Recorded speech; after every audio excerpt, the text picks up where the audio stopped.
Advanced Persistent Threat, Part 3. Let's look at now the fifth core characteristics of APTs, which is command and control communication, also known as C2.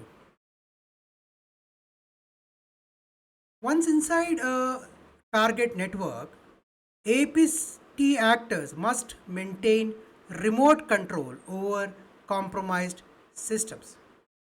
This is achieved via command and control, a communication channel through which attackers issue instruction, upload payloads, extract data, and coordinate lateral movements, all while avoiding any detection. So, how does it work?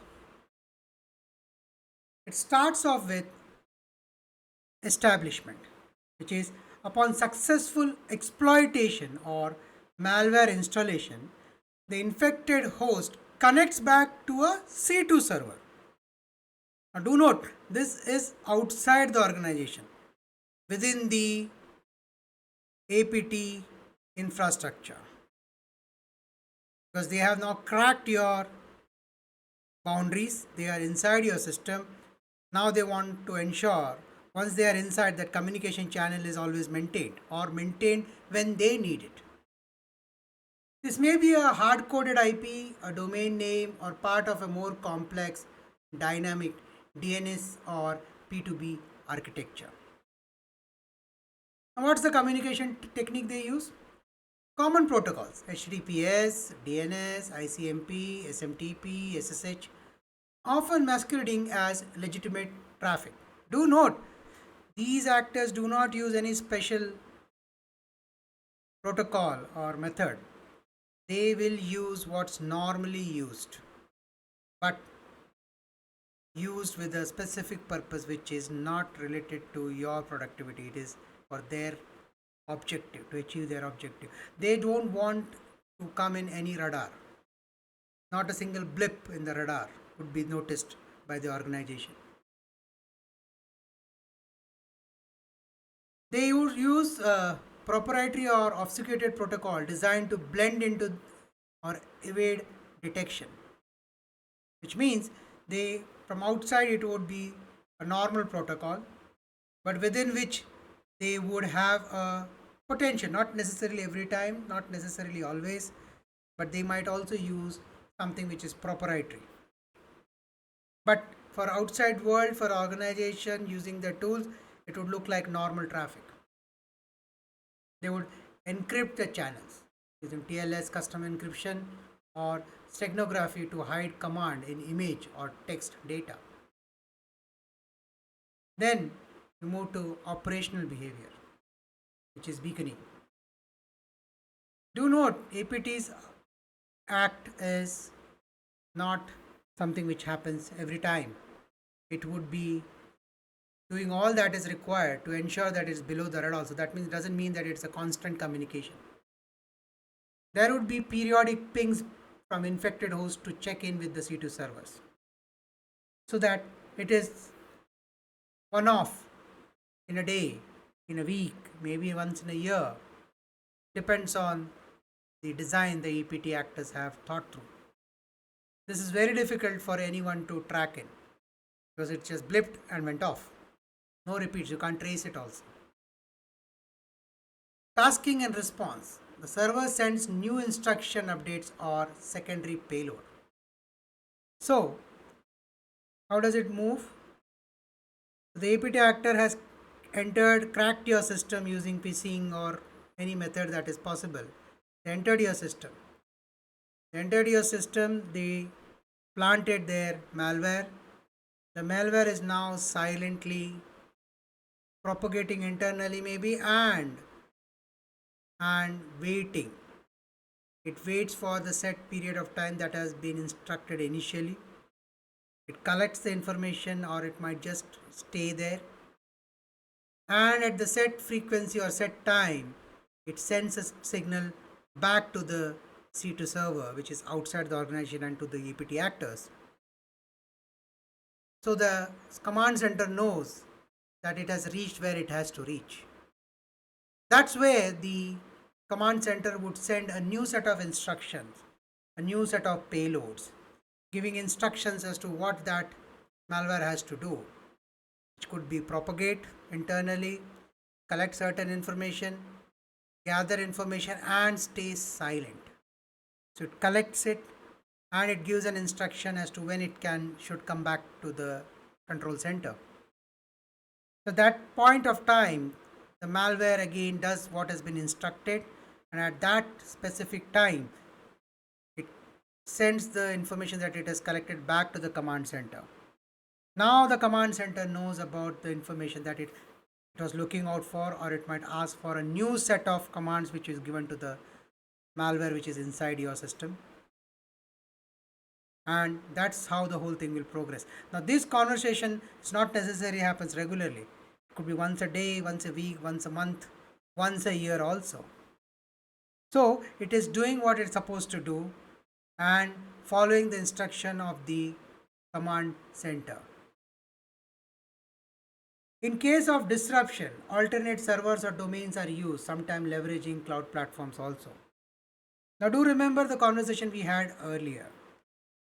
An APT actor would not just compromise or wait for one server. It will attack multiple. It will, when you say attack, it will just go and reside there, stay dormant, or do its work silently without even communicating with external centers or command centers. Just do its work, gather the information, collect and keep it ready for the specific instruction to come in. It's like a sleeper cell. Example of C2 tactic used by APT group. Well, APT 29 is HTTP over compromised third party website. It legitimizes normal TLS traffic. The Lazazo group technique used is DNS tunneling. The C2 instructions are encoded in the DNS request. The Turla group, it hijacks satellite communication and obscures the physical source from where it has been controlling. APT 41, it technique is cloud service like Dropbox and gift hubs. It uses those, but it hides traffic in approved SaaS. Now, what are the defense mechanisms that you can consider? Could be network, DNS traffic analysis, SSL, TLS inspection, or firewall egress rules, or deception technology, or threat intelligence.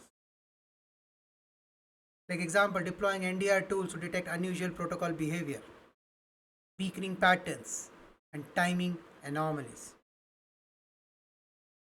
So you might need to have a system which can capture these type of detection, especially the beaconing, because it needs to communicate outside in order to work or complete a task. Very difficult because you don't know the frequency. But if you have the patience as an APT actor has, you would be successful in this. The next is monitoring of domain generation algos or excessive text record and unknown TLDs. These are patterns which you can recognize if you know what to look at. Now you know what to look at. You can use this if you're not done already and see if there is a pattern which is coming out or if there is something which is abnormal. Inspect encrypted traffic for C2 indicator or leverage JA3 fingerprinting. You might already have it. If not, then you can implement it. Especially the encrypted traffic inspection is needed because that communication is critical for the connection of your internal with the control center or the command center which is managing this threat. Block uncommon ports and limit outbound connection to known trusted destination. Now this is something which is very much in your control. You need not to have anything else but define the ports that you are using and list out as part of your asset inventory. Ports are also your assets. You should know what the ports are used for, why it is used, and whom it has to communicate with, so that all the others are blocked. And also, by looking at your traffic pattern, you know what are the average traffic that, or what are the top and the peak and the bottom that happens during a normal time and peak time, and you can have some form of limitation done. These are things which can help reduce or at least delay any major attacks. Plant fake credentials or systems to detect C2 beaconing attempts. Now, this requires smart thinking. Planting fake IDs, an ID which you know is fake, but your idea of that is to plant it so that you can trace if there is any use of this, which indicates there is an attempt. That's reverse engineering the APT attack. Basically, you are sending your Trojan to the APT actors, and if they use that to reach out to you, you know that there is a potential breach or there is a breach, and then you have an opportunity to trace the source. Difficult but not impossible. Integrate updated IOCs, IP domain block list, and malware signatures. Mapping the MITRE attack, we have web protocol, non-application layer protocol, fallback channels, and encrypted channels. The first one is C2 over HTTPS. Second is use of protocol like ICMP, TCP, UDP. Alternate C2 path if primary fails. Use SSL, TSL, or custom encryption. This you can understand it better once you go deeper into MITRE attack. There is certain level of basic information on MITRE on my one of our earlier videos. You can reference that to start your understanding of this space, and then you can build on it. So this is an idea to show how MITRE attack can help you with your strategy. Key takeaways. Well, command and control is the attacker's lifeline. Breaking the C2 channel means cutting off their control. APT defense must emphasize deep visibility, adaptive detection, and traffic behavior analytics. From a strategic perspective, C2 communication is how attackers stay in touch with infected systems, giving them the ability to control, spread, and steal from within. If we can detect and disrupt this communication early on, we can break their controls and stop the attack from evolving. Hence, this is one of the key aspects that need to be focused on. And what we discussed now, use all of those if not already, or build on it. If the attacker, if he has been successfully able to enter, plant the malware, collect the information, but unable to communicate out, the damage is contained. If you can do that, if you are not able to do the earlier ones in spite of all the efforts, still able to get through, but if you are able to get this one thing off, you will frustrate the APT actors, because all the effort is down the drain because the information is not coming out. Think through about this aspect. Well, maintaining a covert line of communication between the attacker and the compromised system is crucial for the success of APT. Why? Because it sends commands to infected machines, it receives stolen data, it updates the malware, it adds or removes persistent mechanism, it maintains control even over a very long period. We discussed this earlier. The objective is establishing and maintaining a stealthy communication link between the attacker and infected machines without alerting security tools or IT personnel. Let's now look at phase 1 of how this is done. Well, phase 1 is establishing the initial command and control. We went through the flow, we are going through the details now. Establishing the initial command and control. After the malware is delivered and executed, it immediately phones home, that is, connect back to the remote system controlled by the attacker. The method they use is direct IP, that is, malware contacts a known hard-coded IP, or malware contacts a domain name, Or malware generates domain name dynamically, trying to reach attackers' controlled domains. Commands are encoded into or received via DNS request response. Or malware beacon or sends signals regularly to random or fixed intervals to check in with the C2 servers. That's phase 1. What's phase 2? In phase 2, they use encrypted traffic, TLS or SLS, wherein C2 traffic is wrapped inside a HTTPS, just like your browser traffic. Example, malware might connect to say Google, but look at the URL, a lookalike domain. Use TLS certificate to encrypt traffic and hide the command. Why it's stealthy? Most network trust HTTPS traffic, and inspecting it requires deep SSL inspection, which is rare and resource intensive. And the APT actors knows about this. Hence, encryption helps them. Phase 2, part 2, it's domain fronting. Now rare but notable, wherein APT malware connect to a legitimate service like Amazon, Google or Cloudflare, but the true C2 domain is hidden inside the encrypted request. Example, request appears to go to google.com, but it is routed to a different website behind the screen. Why it is stealthy? Well, network tool sees a connection to a trusted domain and allows it. Well, domain fronting has been restricted by major cloud provider, but some attackers still uses custom CDNs or proxies. But it is good to know that this is a possibility. Next is DNS tunneling. Well, data is hidden inside the DNS query and response. Example, a malware sends a DNS query like what's on the screen. The attacker's DNS server decodes the command or sends data back as part of a DNS response. Why it's stealthy?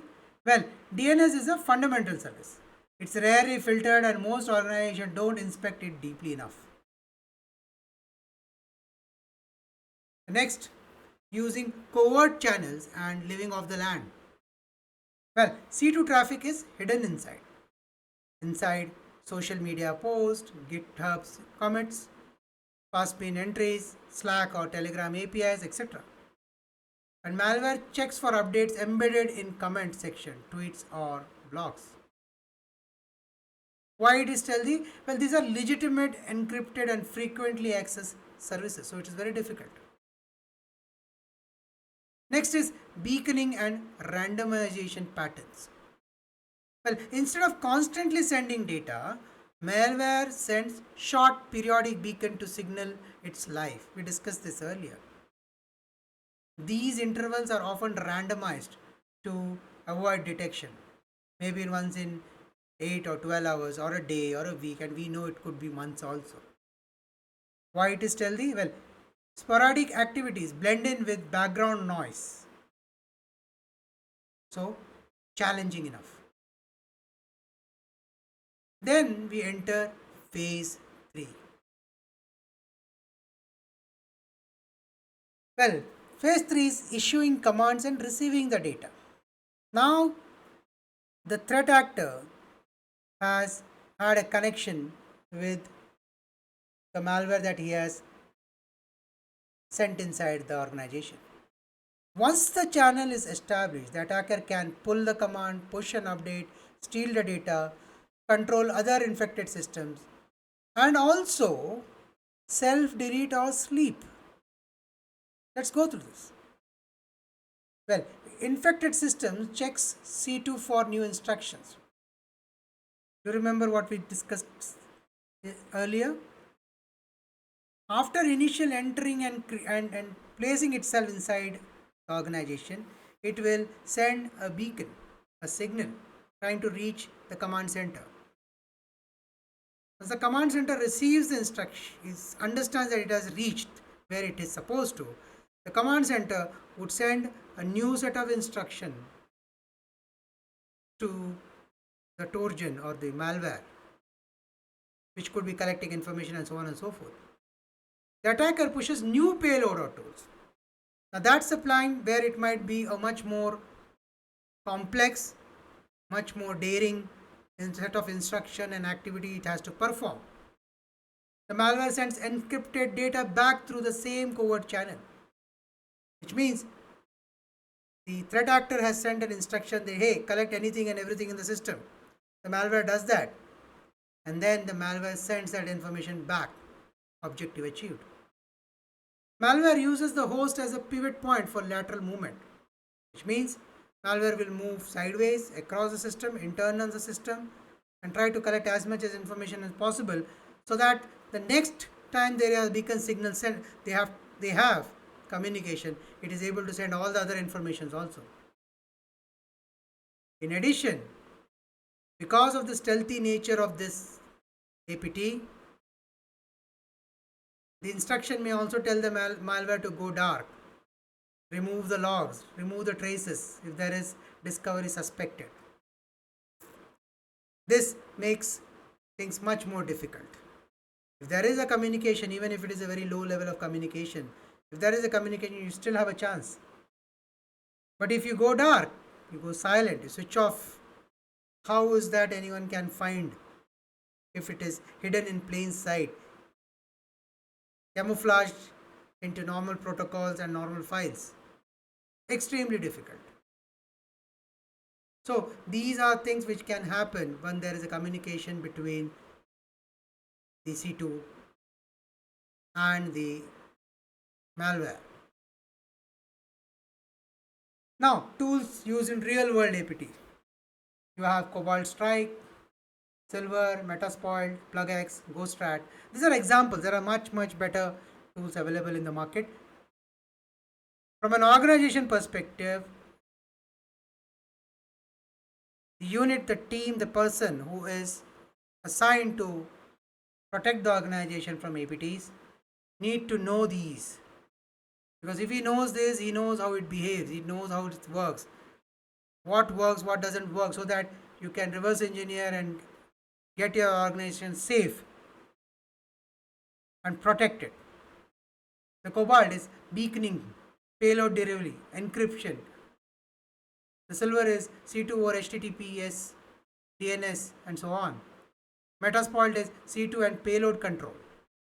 PlugX is modular C2 malware with persistence and file transfer. GhostRat is full remote access, screen capture, keystrokes, etc. Do note, this tool might not be there also. They might have been removed, taken off.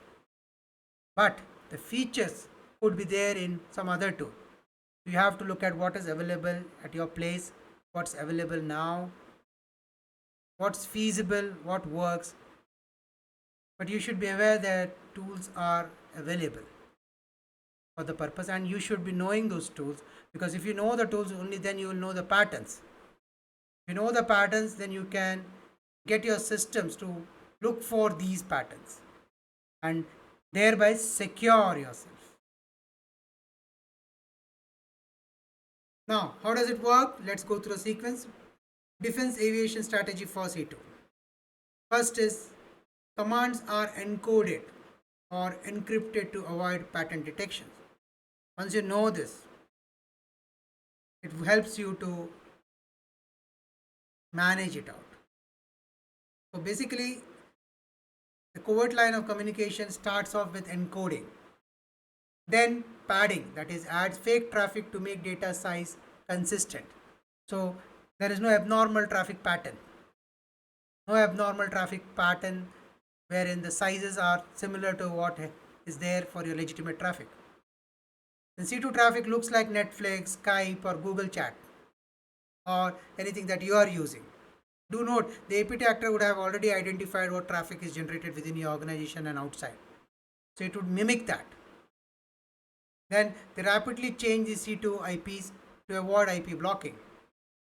The APT actors are very well aware that blocking an IP is the easiest one an organization can do, and hence they would not be sticking with one. The next is multiple C2 methods to stay connected if one is blocked. That's how an APT actor would play. You should be aware that it's just not one, but many such. In summary, how C2 works in APT campaigns? Well, malware reaches out silently via encrypted or masked channels. Communication hides in common protocols, HTTPS, DNS, social APIs, and so on. Commands and stolen data are exchanged slowly and subtly. C2 infrastructure is often geo distributed, cloud hosted, and adaptive. Now, why this works? Well, it works because it leverages trust, trusted protocol, trusted domains, trusted services to hide malicious control behind a curtain of legitimacy. Now, you can pause, you can think through about it.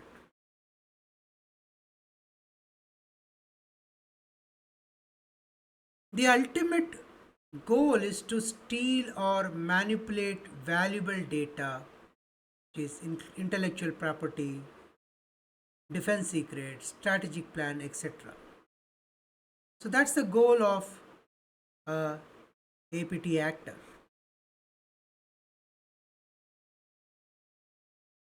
So data exfiltration is the final and the most damaging phase of an APT campaign.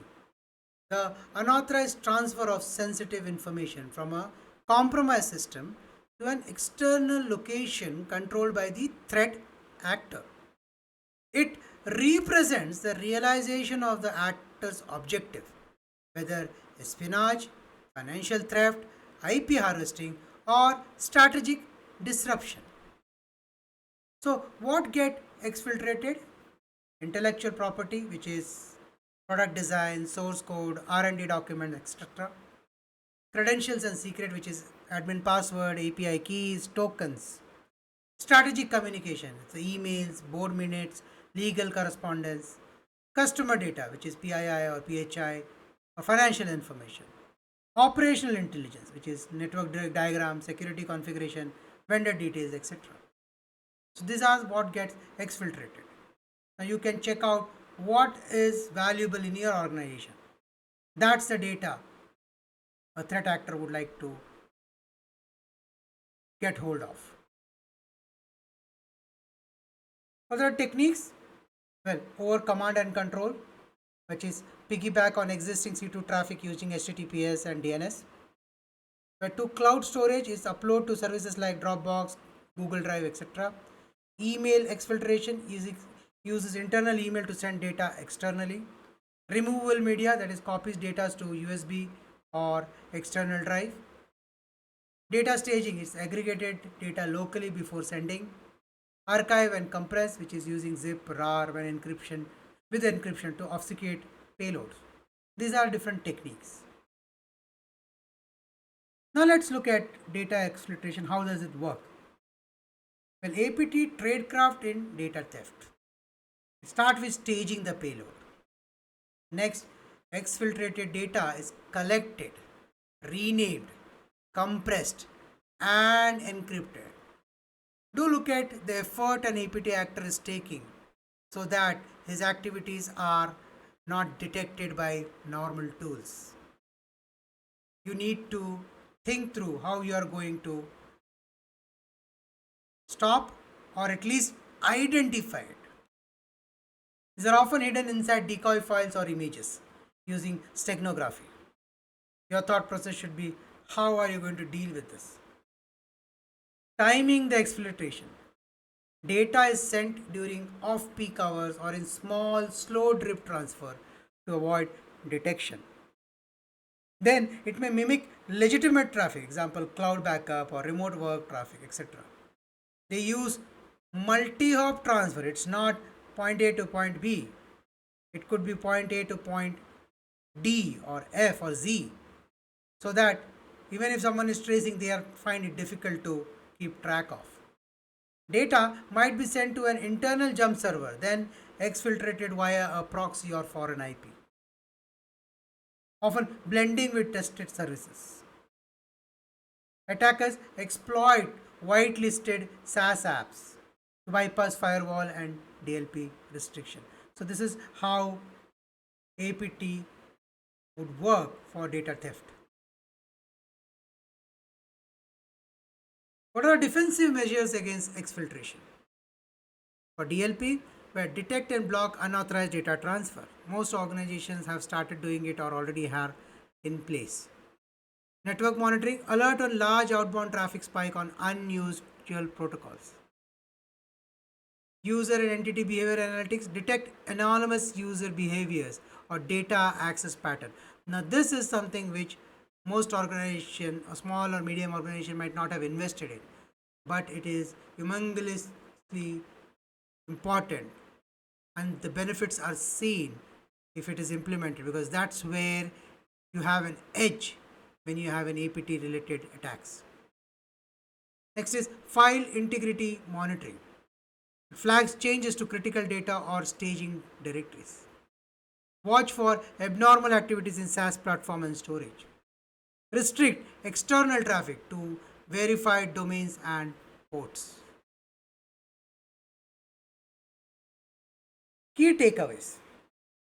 Data exfiltration is silent but catastrophic. Defenses must monitor for behavioral anomalies, not just file types. The behavioral part is easier said than done because it requires a shift in the thought process and an idea on how to crack this. Early detection in the cyber kill chain can prevent these final damaging steps. From a strategic perspective, the ultimate goal of most APT isn't just access, it's extraction. Whether it's trade secrets or citizen data, once stolen, the damage is exponential. Preventing data exfiltration requires deep visibility, contextual alert, and zero trust data governance model. Let's now look at the modus operandi on how threat actor gather sensitive data and exfiltrate it without detection. We discussed this earlier. Let's go a little deeper. Maybe that helps with the context better. What's the objective? Well, objective is gather critical data, exfiltrate it quietly to a remote command center or control infrastructure. That's the objective. Phase 1 is once an attacker gains persistent access, the next step involves methodological internal reconciliation to locate valuable data. Do note, they might directly not land into the area where the valuable data is. They might land into some remote non important assets. But that's where lateral movement of that malware plays a role, where it starts looking at and moving sideways across the state like a worm, figuring out what is the information and sending it back. It will not be able to differentiate what it is, but the information that it is gathered, the moment it reaches the command center, is where the analysis happen and say, hey, this data are not important, go to the next one or go to the next, till the time they find something which is useful. I hope you got the picture. Then phase 1 is mapping the environment. Then identifying the key systems, email server, file share, backup server, cloud drives, etc. Harvest active directory information, who's who, where they sit and what rights they have. Uses tools like netstat, ipconfig, UMI, nelstat, bloodhound to map the AD, power views, etc. Next, searching for sensitive data. Look for documents, spreadsheet, emails, presentation, anything with name like password or project, contract. These are interesting words, generally easier to pick up. Use native tools to scan shared drives and desktops. Focuses on file like PDF, XLS, doc, PST, DB, and so on. These are general thought process which an organization or anyone would have. They would store in these formats. And that's exactly what an APT actor would be looking out for. I hope you get an idea as to how you can crack this. Next is credential harvesting. So once they have it, they dump stored credential using different tools and accesses and sniff out unencrypted data or extract credential from memory. Phase 2 is preparing data for exfiltration. How it is done? First is staging the data. They move the collected data to a single staging point within the compromised environment, often an unused, underused file server or a hidden partition. So it's like a launch pad. The worm, the command center has identified interesting data. So it collects all the data. The instructions are given by the command center to that vulnerability or the Trojan or the malware. And it does exactly what has been told. It starts collecting all the information. Now it collects and puts up or finds during its investigation or when it was moving around, it finds a place where it can be staged, put together. That's data staging. I gave an example of unused or underused file servers or hidden partition. There could be many other combinations also. To think through which are those, what could those be? They compress using tools. Again, these are not something which has come from outside. They use your tool only to compress it or custom script to minimize the size. Then they do an encryption, encrypting the payload to avoid content injection. Then they might split the big file into small to mimic normal traffic patterns. So they might use your own tools against your own data and send it across. It's not that a tool would come from outside. That's how APT works. Next part is data camouflaging. It renames sensitive files to look mundane. Then embed the data in an image or use fileless techniques to hide in memory using steganography. Use common file extension like JPG, doc, etc. Doesn't come into a scan or not so easily. Then we reach phase 3, which is this is where the stealth matters the most. APT groups use multi-layered evasion to bypass firewall, IDS, IPS, DLP and SIEM systems. Phase 3. This phase 3, this channel are used to send instruction and receive exfiltrated data. HTTPS sent over the encrypted web channel, example to fake Google or Dropbox URL. Very stealthy, but looks normal internet traffic. DNS tunnels bypasses most of the firewall since DNS is often trusted.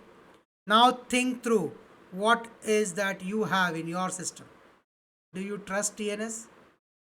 Is there a mechanism where you can trust DNS but still know what's happening there and block which is not required to? Do you have the skill set, technology and the tools? They use cloud-based C2, upload data on attacker-controlled cloud account, looking legitimate. Maybe. Using social media C2. It's hard to trace without API level monitoring. Or send data through anonymous relays. Very difficult to trace, but slow. Or use custom protocols. Highly evasive with traffic shaping and encryptions. The real tactics seen in APT campaign. The method used in the first one is use encrypted HTTPS and Twitter to issue commands to malware bots. Mimicked normal browser behavior. Second, used malware with DNS tunneling to exfiltrate data from banks, blended with the DNS noise. The next one used compromised credential to access cloud service and download gigabit of corporate IPs. It was disguised as legitimate logins. The next one did no exfiltration but had ultra stealthy internal reconnaissance and payload triggering behavior based on system config. It was a local sabotage without calling home.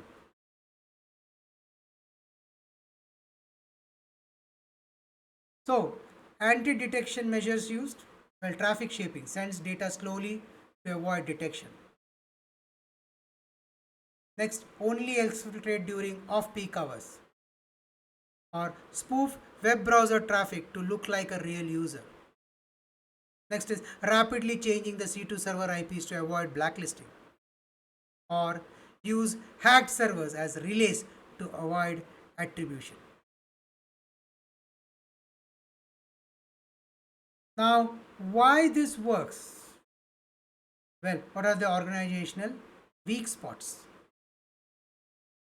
Lack of deep packet inspection or TLS decryption, or inadequate DLP controls, or no monitoring for abnormal DNS or HTTPS traffic patterns, or over reliance on signature based detection. This is one major issue that we would see across the board. Next is many organizations don't log or monitor cloud storage APS, a big red flag. I hope this gives you your weak spots. In these, check out how many are relatable to you and your organization, and think through how you are going to address those. In conclusion, APT group treats your network like a mine. They explore it quietly, extract only the gold, and leave barely a trace. They understand what is valuable, where it is located, how to move it quietly, and how to cover the track using deception, encryption, and trusted channels.